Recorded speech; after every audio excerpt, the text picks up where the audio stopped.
2026 ജനുവരിയിൽ തദ്ദേശീയമായി വികസിപ്പിച്ച മൂന്നാം തലമുറ പോർട്ടബിൾ ടാങ്ക് വേദ മിസൈൽ പരീക്ഷിച്ച രാജ്യം ഏതാണ്?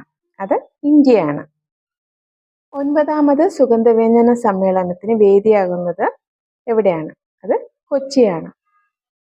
രാജ്യത്തെ ആദ്യ LNG ഡീസൽ ഇരട്ട ഇന്ധന ഡെമോ ട്രെയിൻ പ്രവർത്തനം ആരംഭിച്ചത് എവിടെയാണ്? അത് അഹമ്മദാബാദ്.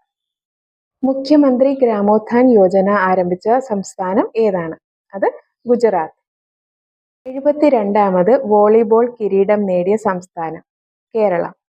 2025 ഓടക്കുഴൽ പുരസ്കാരം ലഭിച്ച സാഹിത്യ വിമർശന കൃതി ഏതാണ്? അത് ഉൾക്കഥ. ഓടക്കുഴൽ പുരസ്കാരം ലഭിച്ച ഈ ഒരു കൃതി എഴുതിയത് ആരാണ്? EP രാജഗോപാലൻ. 2025-26 കേരള ബഡ്ജറ്റിൽ മാനസിക ഭൗതിക വെല്ലുവിളി നേരിടുന്നവർക്ക് വേണ്ടിയിട്ട് പ്രാദേശിക തലത്തിലുള്ള പരിചരണ പദ്ധതി പ്രഖ്യാപിച്ചത്. ആ പദ്ധതിയുടെ പേരെന്താണ്? അത് അൻപ്-വീട് പദ്ധതി.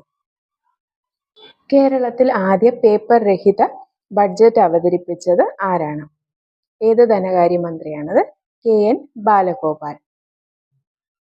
2024-25 സാമ്പത്തിക അവലോകന റിപ്പോർട്ട് പ്രകാരം കേരളത്തിന്റെ GDPയുടെ വളർച്ച എത്രയാണ്? അത് 6.19%.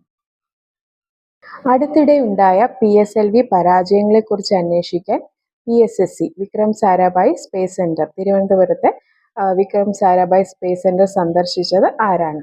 അത് അജിത് ഡോവൽ.